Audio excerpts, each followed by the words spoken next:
A good plan, violently executed now, is better than a perfect plan executed later.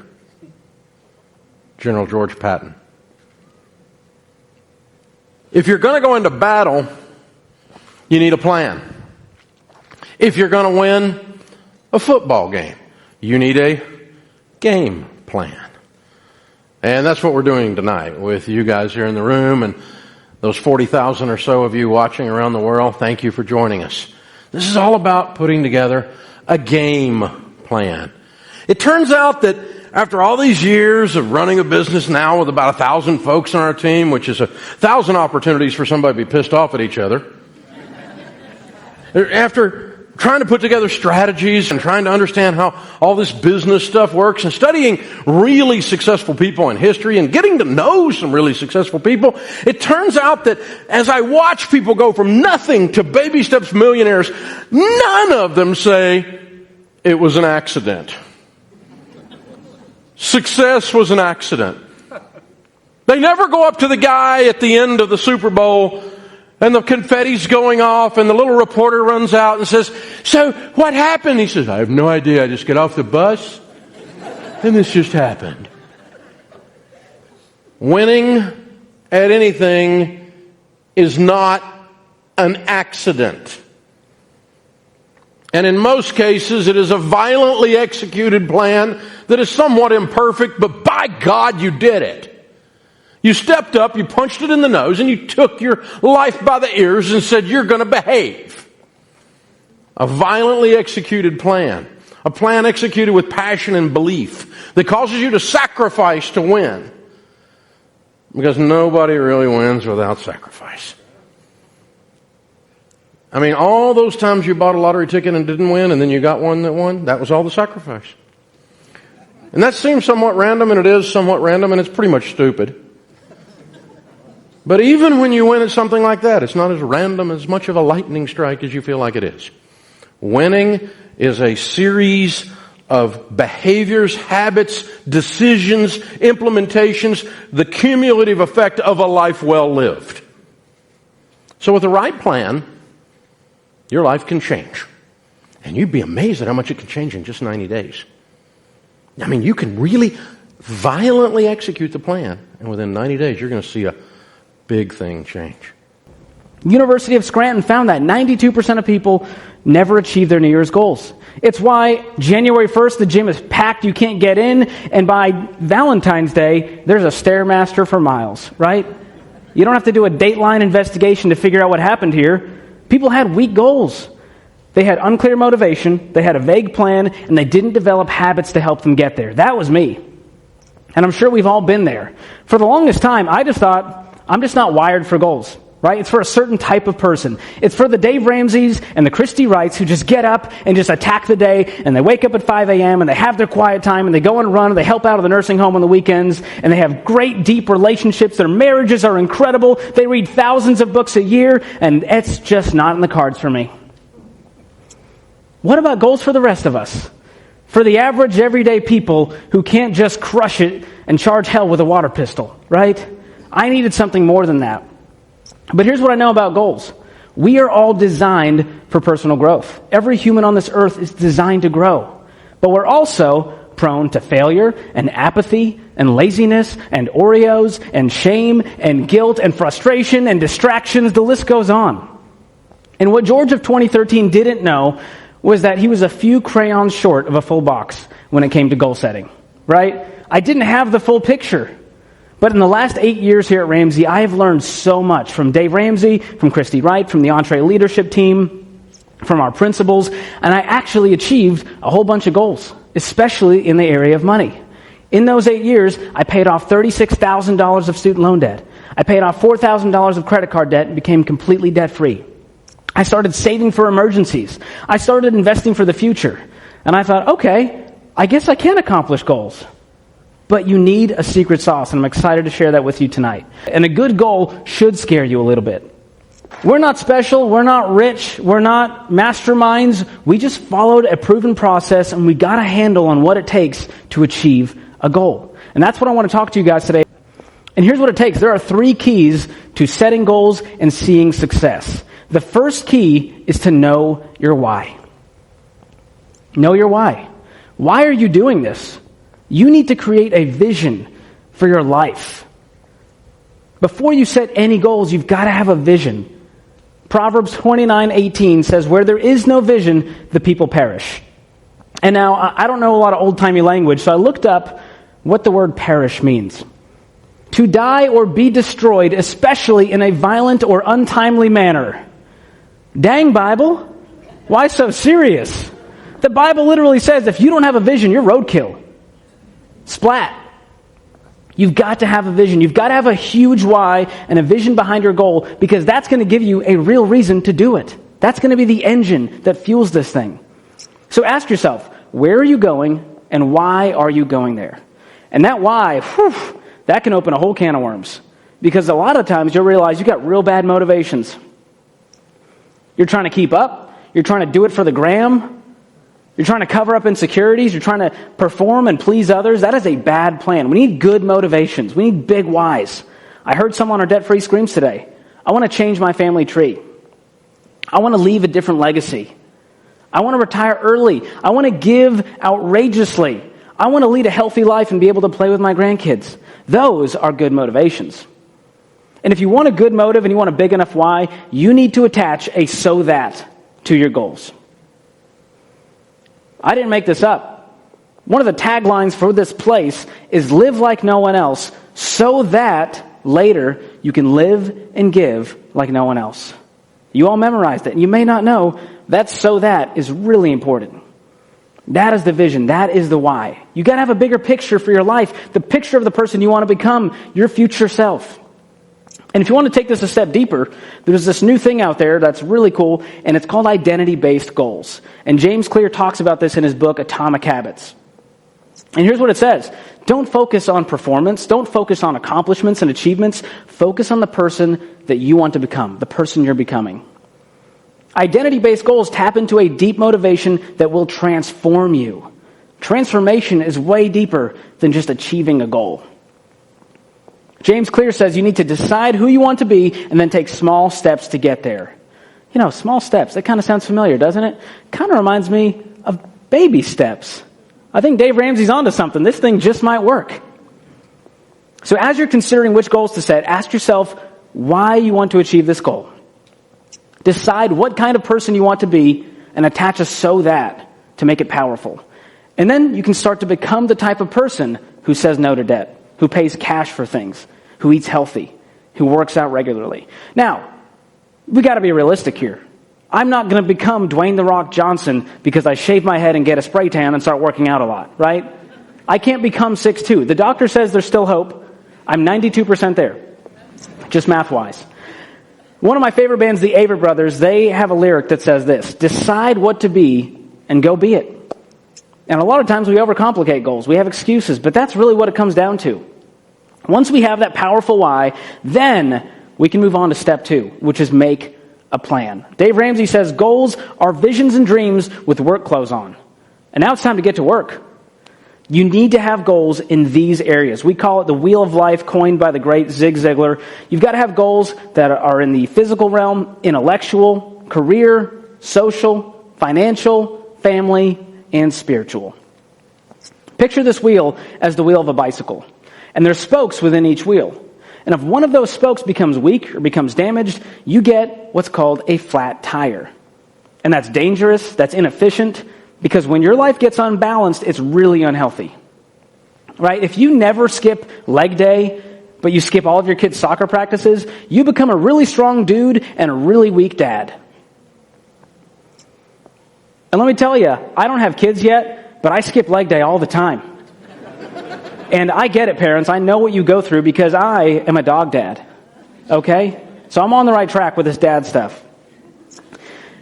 So if you want to have goals that work, they have to be 5 things.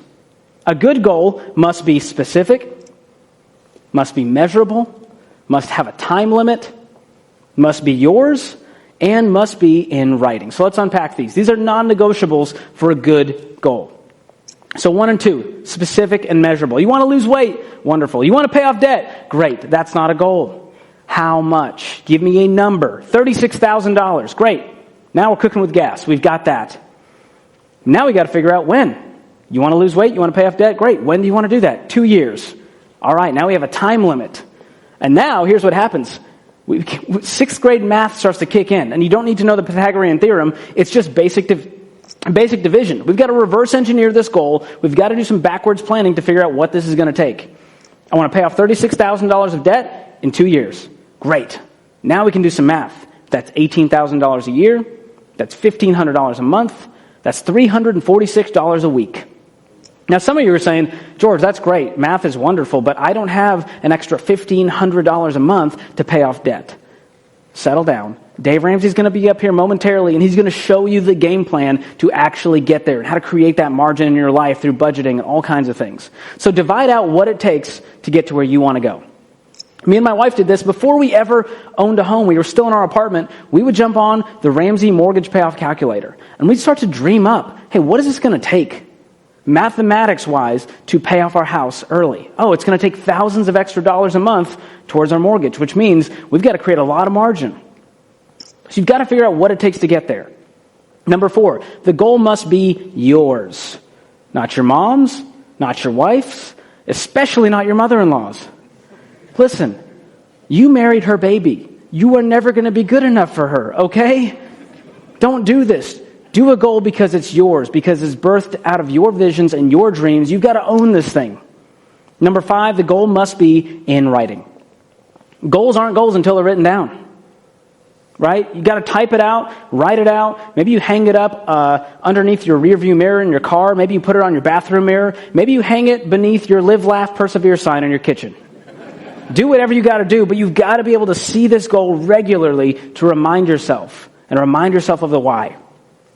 Dr. Gail Matthews is a psychology professor at Dominican University in California, and she did a study on this and found that you're 42% more likely to achieve your goal just by writing it down.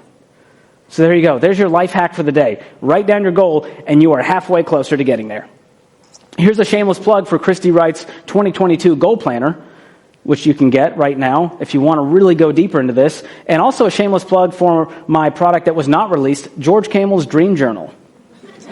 That one died on the cutting room floor. Dave Ramsey did a hard nope on that. I thought it had potential. Just saying. Now you might be thinking, all right, 7 areas. I got to have goals in each. How the heck do you do this? How do I still have a life? How do I balance this all? How do I prioritize? Well, Christy Wright's going to be up here in a little bit to walk you through how to do just that. So I'm real excited for that. We've got to get clear on this plan. They've got to have those 5 things. We've got to have goals in all of these areas so we don't get a flat tire. Otherwise, it's still a wish. And the third piece we need, the third part that I often didn't do, which is why I never achieved my goals, was change your habits. You've got to change your habits. We don't need more information. I can Google everything in the palm of my hand. I know how to get skinny. I just don't want to do it. I mean, I'm personally skinny, but for all of you out there who want to do that, I can give you the magic formula to that. And getting skinny is one thing, but how do you stay skinny, right? That's a lifestyle change. That takes a lot of hard actions and hard pivots. It means eating things like kale chips. Why would they put the word chips after kale? That should be illegal. And don't get me started on cauliflower steak. Who decided cauliflower can be so many things? You can't just cut it up and grill it and call it a steak. Where's the beef? I want to know where the beef is. This is unbelievable. This is a lie from the pit of hell. Anyways, back to habits. James Clear defines habits like this. Habits are small decisions you make, actions you perform every day. And researchers at Duke University found that habits account for 40% of our behaviors. Which means your life today is essentially the sum of your habits.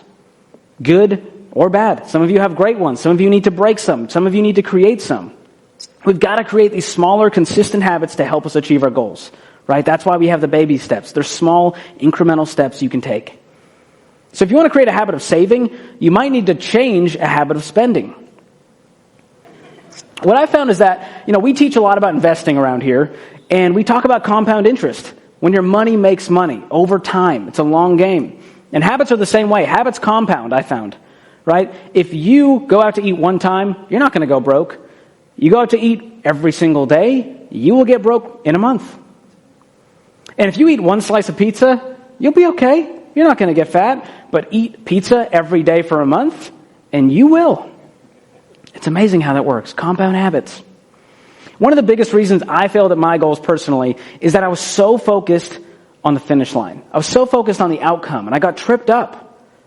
You see, goals are what you get. This is the outcome. But I think we need to flip this whole thing on its head. I think we're doing it backwards. What we need to focus on first is our vision, our identity, and our why, what we believe. And then we can move into the processes, the systems that are going to get us there, what we do. This is the habits. And guess what happens when you got those two and you actually form those habits? You get outcomes and you achieve your goals. Once I realized that, it changed everything for me. I was so focused on the goal itself, and I was ignoring the why, I was ignoring the vision, the identity, I was ignoring the processes and systems it would take to get there. People do not decide their futures. They decide their habits, and their habits decide their futures. That'll preach. Goals involve behavior change. That's what I found. People don't talk about that. It just sounds fun to do goals. What they're saying is change. That's what it is. That's really hard. Because it's way easier to go through the Chick-fil-A drive-thru than it is to go home, grocery shop, and meal prep.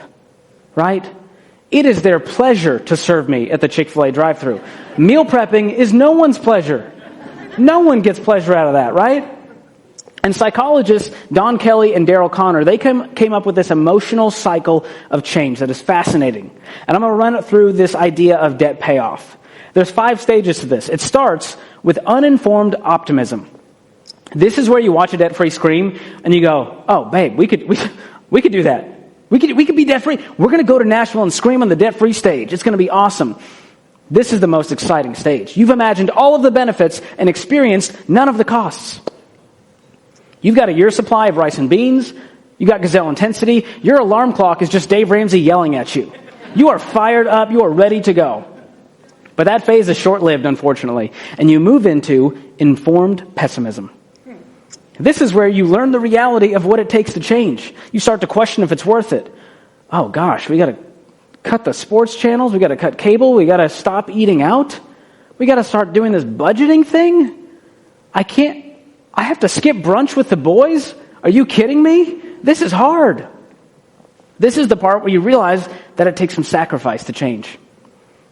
And then as you continue down, you enter the valley of despair. This is a dark place to be. This is where you start to cuss. And if you've got a spouse, that cuss word might be Dave, right? It's a 4-letter word. It works. And it's less salty than some other words. But this is where you start to go like, I don't know if it's worth it. I'm going to give up. I'm going to quit. This is when most people quit their goals. It's too hard to get out of the slump. They go back to square one.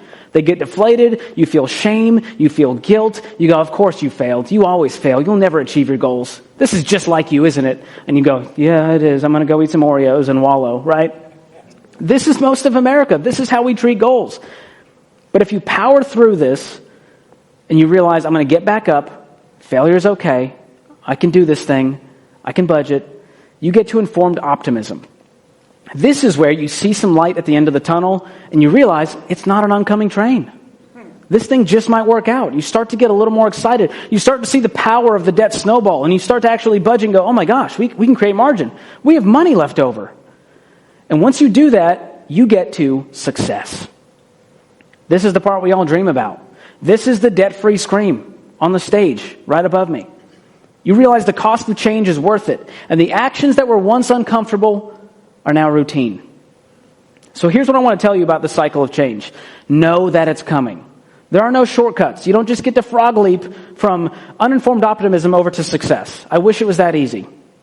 But when you know that this is how your brain's going to work, then you can embrace the ride.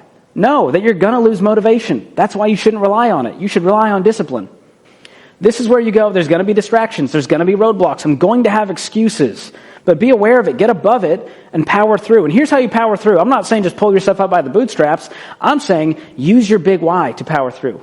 Use those habits and the discipline that you've created on the front end. Use accountability. Use a plan like Ramsey Plus and Financial Peace University and Total Money Makeover and podcasts and books and all of these great resources that can help you stay motivated and power through. and expect to fail. You're not going to be great at budgeting the first week or the second week or the third week. It might take you 90 days to get this thing dialed in. But I'm telling you, it is so worth it. You've got to fall in love with patience. You're not going to do this stuff overnight. Most people pay off their debt in 18 to 24 months. It's not a long time, but for most people who have never achieved their goals, this feels like forever when you're paying off debt and you're working the side job and you're sacrificing. But trust the process. It worked for me, it worked for millions of people out there, and it will work for you too if you actually do this stuff.